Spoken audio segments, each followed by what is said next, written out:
bastones son los que se encargan de que veamos en la oscuridad en condiciones de baja luminosidad y de que veamos en blanco y negro, y son responsables de nuestra visión periférica, porque se encuentran más en la zona periférica de la retina. Los conos, en cambio, son los que se encargan de que veamos los colores, que veamos cuando hay más luz, y también son los responsables de nuestra visión, son los que se encargan de que veamos en la oscuridad en condiciones de baja luminosidad y de que veamos en blanco y negro, y son responsables de nuestra visión periférica, porque se encuentran más en la zona periférica de la retina. Los conos, en cambio, son los que se encargan de que veamos los colores, que veamos cuando hay más luz, y también son los responsables de nuestra visión central y de nuestra agudeza visual. ¿Y por qué comento un poco la estructura de la retina?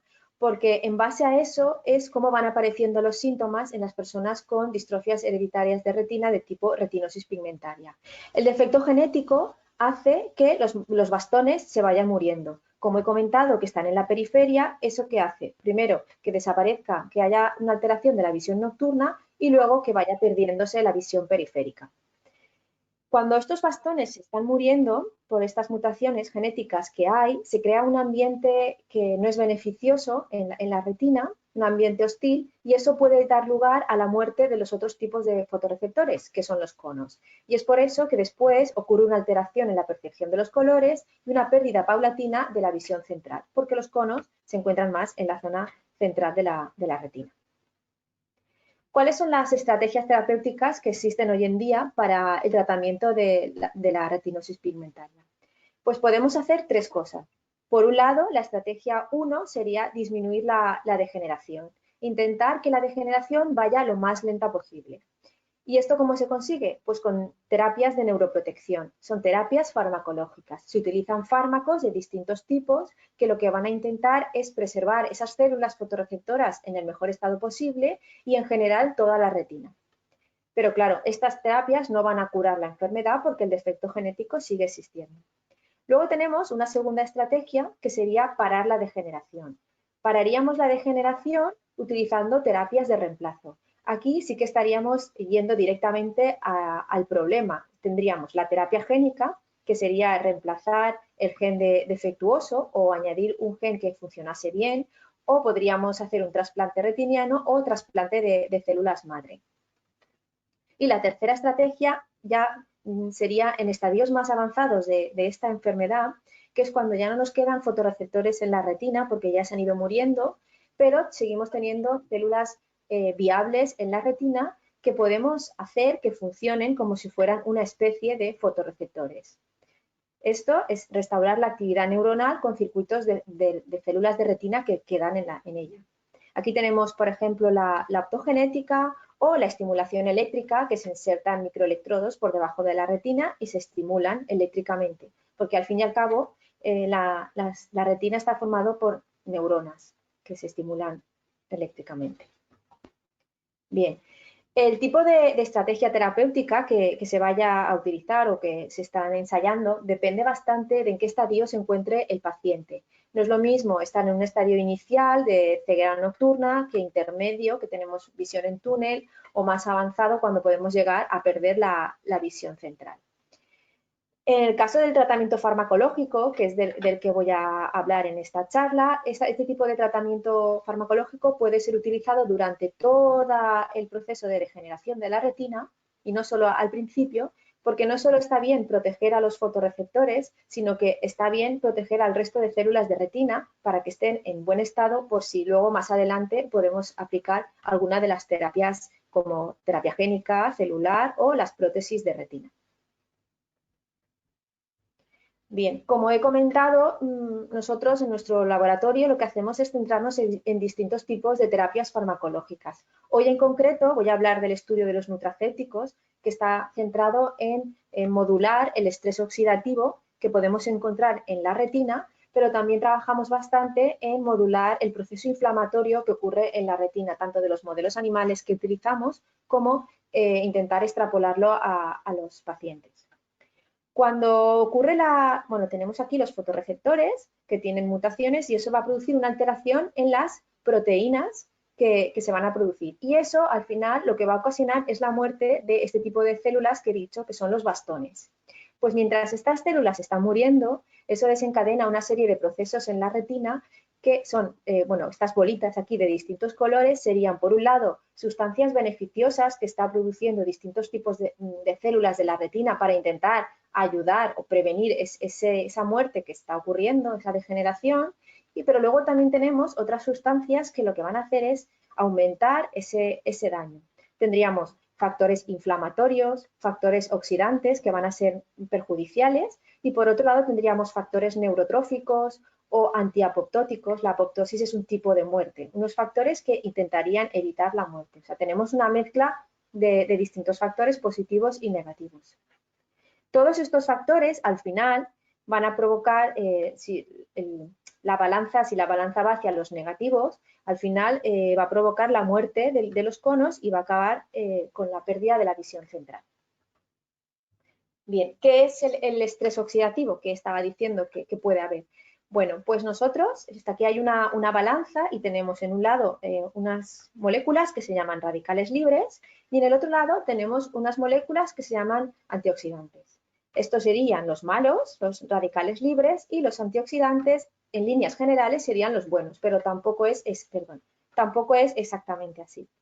¿Qué son los radicales libres? Pues en general son sustancias que se generan, por ejemplo, la radiación solar, por la polución, una mala alimentación, el estrés emocional, también se generan por problemas genéticos. El tabaco también es muy importante a la hora de generar estos radicales libres y luego estos radicales libres también tienen una función en nuestras células, o sea que no son siempre tan malos. Aquí tenemos una célula y durante el proceso de funcionamiento normal de una célula se van generando estos radicales libres y en pequeñas proporciones tienen un papel beneficioso. ¿Qué tenemos por el otro lado? Para compensar el exceso de radicales libres, bien que producen nuestras células o bien el que tenemos por exponernos a la polución, a una mala alimentación, al tabaco o a la radiación solar, por ejemplo, nuestro cuerpo tiene unas sustancias que se llaman sustancias antioxidantes, que son beneficiosas, pero como todo, también un exceso de eso también podría llegar a ser perjudicial. ¿Qué tenemos? Tenemos aquí, tenemos por un lado una defensa antioxidante endógena que se denomina, que está formada por distintas proteínas, vitaminas, minerales, etcétera, que van a secuestrar estos radicales libres, van a eliminarlos de distintas formas. Luego, si estos radicales libres han atacado a nuestras células, bueno, lo que hacen los radicales libres es que atacan a moléculas que son importantes de nuestras células. Atacan a proteínas, al ADN, atacan a los lípidos, etcétera. Y, por ejemplo, pueden atacar al DNA. Y en este caso, pues tenemos también sistemas de reparación. Una vez que ya han hecho el daño, tenemos en nuestro cuerpo un sistema que puede reparar este daño si es posible, que en ocasiones no es posible. Y luego, otro tipo de estrategias con las que contamos que son antioxidantes es nuestra alimentación y nuestro estilo de vida saludable. Es muy importante tener una dieta equilibrada, rica en sustancias antioxidantes, evitar tener una vida sedentaria, hacer un poco de ejercicio, etcétera. Todo eso va a ayudar a que este equilibrio entre radicales libres y sustancias antioxidantes se cumpla. ¿Qué ocurre cuando tenemos estrés oxidativo? Cuando hay un desequilibrio en esta balanza. Es cuando la balanza se desplaza hacia la zona de los radicales libres. Entonces se produce el estrés oxidativo. Nuestro cuerpo no puede hacer frente a esos radicales libres y, por ejemplo, aquí se puede observar, tendríamos una célula sana, una célula atacada por radicales libres, como al final esa célula acaba dañada y puede ser al final destruida. Pues bien, ya hace tiempo que se cree que estos procesos de estrés oxidativo, al igual que ocurre con la inflamación, pueden estar contribuyendo al desarrollo de muchas enfermedades, incluida la retinosis pigmentaria. Lo que nosotros hicimos al principio, hace ya 10 años o así, fue evaluar factores solubles que podíamos encontrar en muestras de humor acuoso de pacientes con retinosis pigmentaria y ver si había factores inflamatorios o ver si había factores relacionados con el estrés oxidativo, con los antioxidantes, etcétera, a lo que llamamos el estado redox. El estado redox es el conjunto de todos estos antioxidantes y marcadores de estrés oxidativo, radicales libres. El estado redox nos va a indicar cómo se encuentra nuestro cuerpo con respecto a ese equilibrio que estaba comentando anteriormente.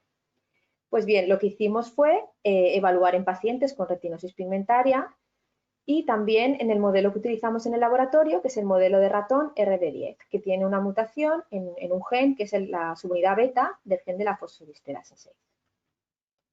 Este estudio utilizamos dos tipos de muestras. Por un lado, obtuvimos muestras de humor acuoso de 36 pacientes con retinosis pigmentaria y algunos de ellos algunos de los incluidos tenía síndrome de Usher, 13 controles, y también obtuvimos muestras de sangre de 56 pacientes con retinosis pigmentaria y 60 controles. El humor acuoso es un líquido, si aquí se observa en el globo ocular, por detrás de la córnea tenemos una cámara que se llama la cámara anterior, ahí tenemos un líquido, este sería el humor acuoso. La extracción de humor acuoso está claro que es limitada, no se puede sacar gran cantidad, pero es un líquido que se renueva a la hora y media de extraer la cantidad que sea, normalmente 100 microlitros o 120 o así, con lo cual se podía hacer. Está claro que el humor acuoso no es lo que está directamente en contacto con la retina, que estaría más atrás. Lo que estaría en contacto con la retina sería el humor vítreo, pero este sí que es complicado, este sí que no se renueva, no se utiliza, a no ser que el paciente sufra una vitrectomía. Bien, pues, ¿qué es lo que encontramos? Lo que observamos es, aquí tenemos otra vez la balanza, tenemos las sustancias antioxidantes beneficiosas y en este lado las sustancias oxidantes o los radicales libres. Lo que vimos es que los pacientes con retinosis pigmentaria tenían menos sustancias beneficiosas, menos sustancias antioxidantes que los controles en el humor acuoso. Por otro lado, aunque nos pareció un poco raro, pero fue así, y luego lo confirmamos más tarde en otro estudio, también tenían en sangre una disminución de estas sustancias antioxidantes y además un aumento de sustancias relacionadas con el estrés oxidativo, de sustancias de radicales libres. En humor acuoso, como se dispone de poco volumen, no se pueden hacer tantas determinaciones y mirar tantos marcadores, por eso no pudimos determinar marcadores oxidantes. Por tanto, en este primer estudio concluimos que los pacientes con retinosis pigmentaria sí que tenían estrés oxidativo y además observamos que aquellos pacientes con un mejor campo visual presentaban un mejor estado antioxidante. Entonces, a raíz de estos resultados pensamos, si los pacientes tienen estrés oxidativo y tienen una menor respuesta antioxidante ocular, quizás si utilizásemos una terapia farmacológica con sustancias antioxidantes, podríamos ayudar a mejorar ese estado redox y quizá a retrasar la progresión de la enfermedad. Bueno, las terapias farmacológicas antioxidantes ya hay descritas, se pueden buscar en internet. Tenemos las bayas de goji, las vitamina A, la E, la luteína, el ácido lipoico, los betacarotenos o la cúrcuma y muchos otros. Y sabrán que hay muchos complejos vitamínicos, nutricionales que se venden hoy en día en las farmacias. En esta diapositiva lo que muestro son algunos ensayos clínicos que hay descritos, que están en la página web que aparece en la parte de abajo, que es clinicaltrials.gov, y como se puede ver hay ensayos clínicos con antioxidantes como son la zeaxantina, la luteína. Estas dos sustancias forman parte de los pigmentos maculares, de la mácula, que es una zona de la retina. También tenemos ensayos clínicos con retinoides, con las bayas de goji, con el ácido DHA o con el alga dunaniela. Bien, volviendo al estudio que planteamos, lo que queríamos ver era evaluar una mezcla de nutracéuticos antioxidantes sobre el estado redox y la función visual en pacientes con retinosis pigmentaria. ¿Qué es un nutracéutico? Pues un nutracéutico es una sustancia que forma parte de los alimentos y al que se le atribuyen unos beneficios para la salud. Puede ser un alimento, como por ejemplo la soja, o puede ser un componente, como el ácido omega 3 o las vitaminas. En este caso, en colaboración con el doctor Soriano del Castillo, que es un farmacéutico y nutricionista de la Facultad de Farmacia de la Universidad de Valencia, lo que hicimos fue diseñar un cóctel, una mezcla de nutracéuticos antioxidantes. buscamos lo que había descrito en la literatura, claro, hay que tener en cuenta que ya hace unos cuantos años, y con los datos que existían, lo que hicimos fue diseñar una mezcla de sustancias a dosis tolerables, que todas ellas eran nutrientes, por eso es una mezcla de nutracéuticos, que estaban descritas beneficiosas para el mantenimiento de la visión y del sistema nervioso, y que como antioxidantes podrían proteger frente al estrés oxidativo. Estas cápsulas que diseñó este investigador, luego con una ayuda que obtuvimos del Instituto de Salud Carlos III, compramos el material necesario y fueron fabricadas en el servicio de farmacia del Hospital La Fe por el doctor Eduardo López, Nieves Vila y la farmacéutica Marmelero. Lo que habíamos visto era que los pacientes con retinosis pigmentaria tenían estrés oxidativo. Y vamos a ver ahora si los pacientes que tomaban este tipo de cápsulas podrían tener una disminución del estrés oxidativo o un retraso en el deterioro visual. ¿En qué consistió el estudio? Bueno, fue un estudio aleatorizado doble ciego en el que los pacientes se distribuían en dos grupos. Un grupo tomaba la mezcla de nutracéuticos y el otro grupo tomaba placebo. Ni el oftalmólogo, ni el neurofisiólogo, ni nosotros sabíamos qué paciente estaba tomando, si estaba tomando placebo o si estaba tomando nutracéutico. La única persona que lo sabía era un farmacéutico del hospital. Y no supimos el resultado que tomaba cada uno hasta que se finalizó el estudio. El estudio consistió en el consumo diario de estas cápsulas o del placebo durante 2 años. Tenemos aquí tiempo cero, que es el tiempo basal, y en este tiempo, antes de empezar el tratamiento, todos los pacientes se les hacía un estudio de la función visual, se les tomaba una muestra de sangre y se les tomaba una muestra de humor acuoso. Iban a ser nuestros valores de referencia del estado redox y de la función visual antes de que empezaran a tomar el tratamiento.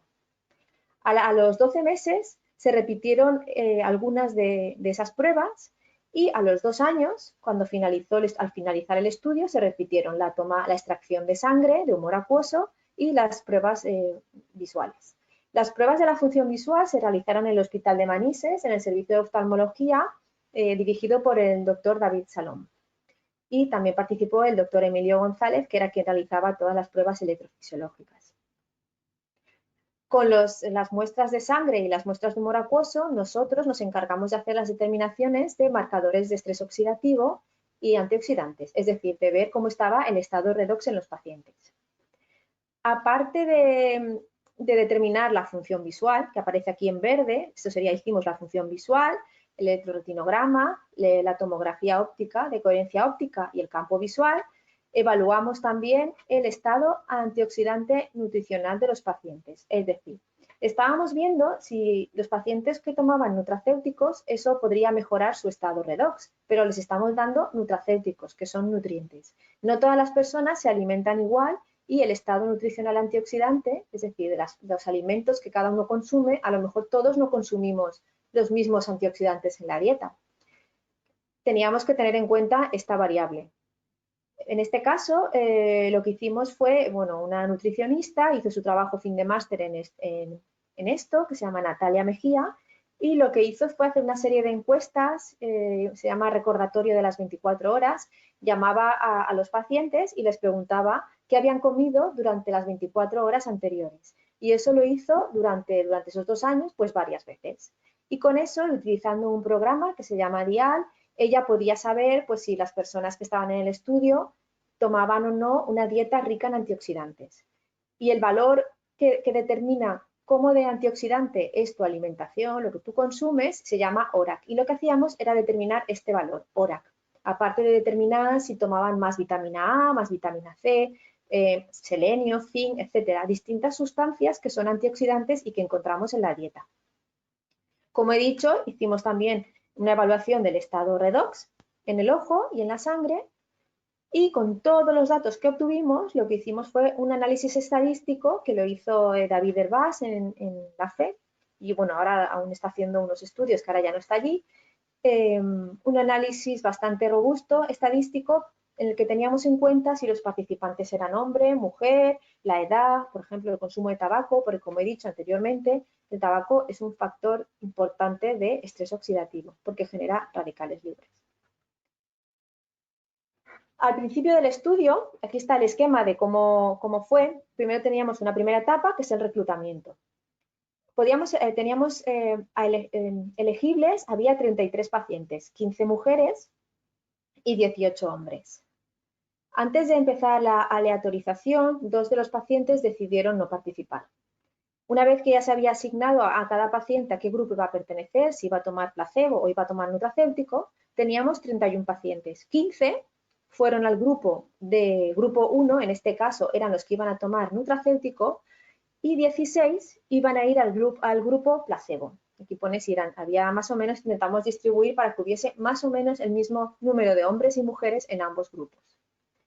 Por desgracia, 5 de los pacientes que estaban recibiendo nutracéuticos, por distintas causas, decidieron dejar el estudio. No porque tuvieran efectos secundarios, sino bueno, pues por distintas situaciones personales o por motivos X. Y uno solo de los que tomaba placebo también dejó el estudio. Al final tuvimos 10 pacientes que tomaron nutracéuticos y 15 pacientes que tomaron el placebo.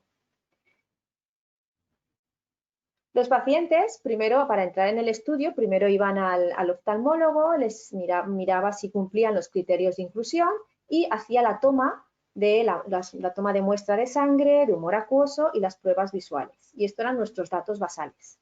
Después tenían una segunda visita en los que se aleatorizaban a un grupo o a otro.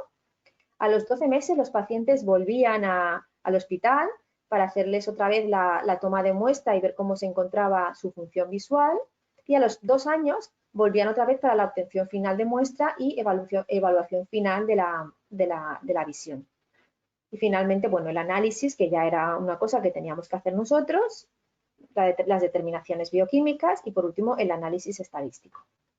Si los pacientes notaban cualquier cosa, pues siempre podían o contactar con el oftalmólogo o contactaban a través de la asociación, porque se me ha olvidado comentarlo, pero esto lo hicimos gracias a la ayuda de Retina Comunidad Valenciana, que es la asociación de afectados en la Comunidad Valenciana y que siempre nos ha ayudado mucho. Pues ellos o bien recogían las cápsulas allí en la asociación o venían al hospital y si tenían cualquier problema, pues nos lo decían y mirábamos a ver si tenían que salir del estudio o no o qué ocurría.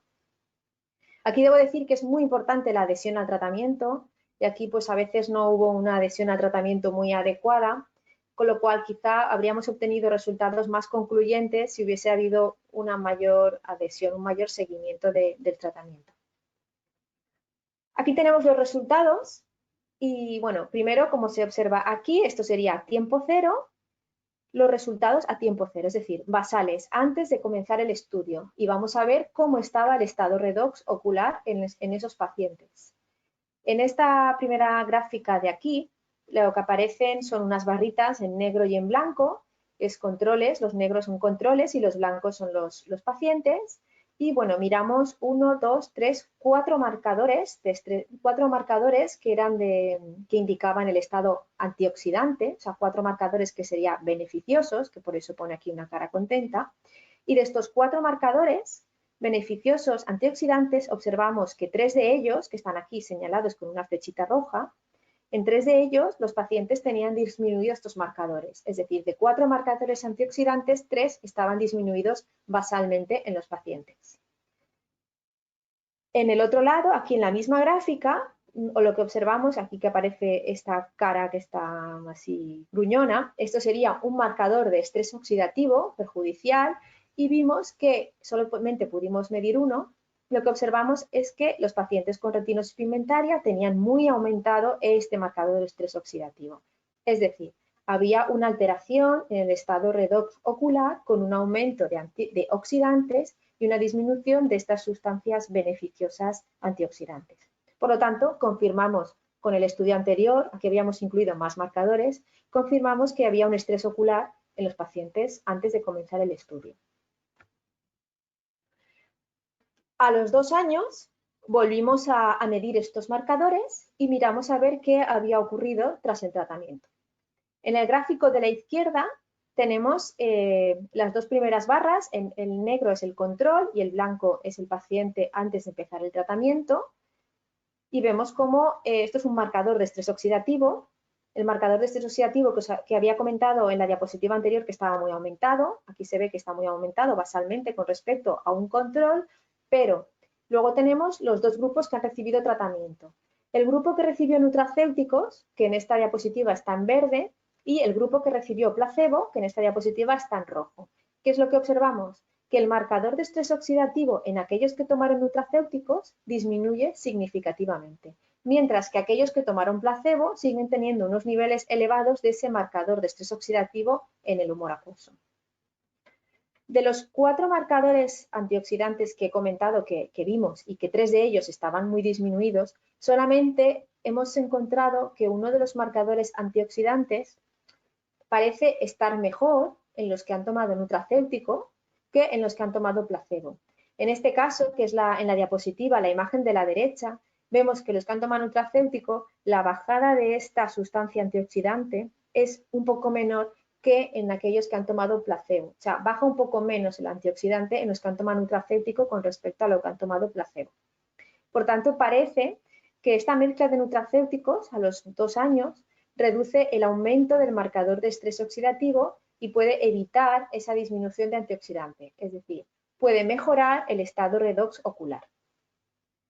Después fuimos a mirar qué ocurría en la sangre de estos pacientes, en suero y en plasma. Bien, basalmente lo que observamos está aquí en esta diapositiva a tiempo cero, antes de empezar el tratamiento.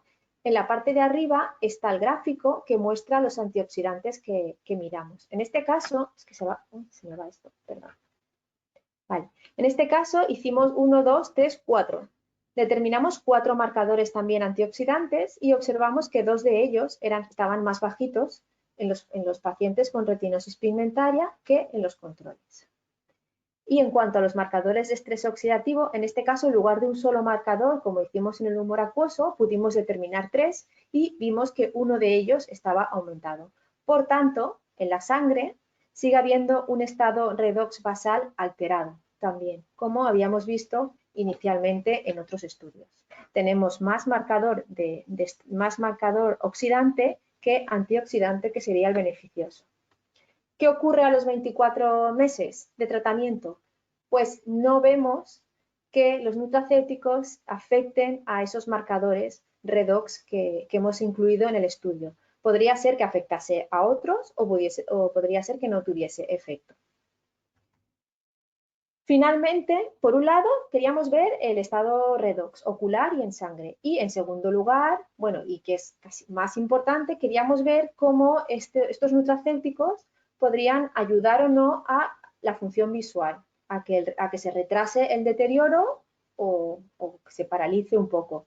Y lo que hicimos fue determinar en pacientes su función visual realizando 3 pruebas diferentes. Esto se hizo en el Hospital de Manises. Por un lado, se hizo electroretinograma multifocal antes de empezar el estudio, a tiempo cero y a los 24 meses. El electroretinograma multifocal lo que hace es registrar la señal eléctrica de las células que hay en la retina cuando nosotros estimulamos las células con luz. Aquí estamos viendo si están funcionando las células de la retina. Estamos viendo si están funcionando los fotorreceptores. También podemos ver las bipolares, pero bueno, vemos si las células fotorreceptoras son funcionales o no. Y es una prueba objetiva porque no podemos manipularla, porque no depende de nosotros conscientemente. Se estimula con distintas intensidades de luz y se obtiene una señal, un registro eléctrico. En el segundo caso, lo que se determinó fue el campo visual. El campo visual detecta el área del espacio que nosotros podemos ver cuando estamos mirando hacia adelante sin mover la cabeza, sin movernos, ¿no? Cuánto abarca. Y luego el tercer marcador de función visual fue la tomografía de coherencia óptica, que lo que nos permite es explorar el ojo, explorar en concreto la retina y el nervio óptico y nos da imágenes de alta resolución de la retina. Es como cuando nosotros cogemos nuestros estudios en ratones, nosotros a los ratones obtenemos la retina y cortamos la retina en trocitos y la vemos a un microscopio. Pero claro, hemos tenido que sacar el ojo al ratón y verla al microscopio cortada. Aquí no hace falta. Esto permite ver esos cortes de la retina sin tener que hacer nada tan invasivo. ¿Qué obtuvimos? Pues bueno, aquí sería un electroretinograma multifocal que nos va a dar una serie de datos, porque nos va a dar datos de 30 grados de la retina, nos va a dar distintos registros, la función visual en distintas zonas de la retina, nos va a dar este tipo de imágenes y gráficos, y lo que observamos aparece aquí en esta figura, que son los registros electroretinográficos. Tenemos en negro, la primera columna, son los basales, es decir, los datos basales antes de empezar el estudio. En verde, nutracéutico, y en rojo, placebo otra vez. Lo que observamos es que los registros electroretinográficos están igual, o quizá un poquito mejor, pero si no, igual a los 2 años en aquellos que han tomado nutracéuticos. Sin embargo, en aquellos pacientes que tomaron placebo, observamos que hay un deterioro, hay una disminución del registro de RG, es decir, la función eléctrica de estas células de la retina se ha empeorado en los últimos 2 años, desde que se hizo la primera vez la determinación, se ha empeorado, ha habido un deterioro. Por tanto, lo que parece es que los nutracéuticos evitarían la pérdida de la función de las células de la retina tras 2 años de tratamiento.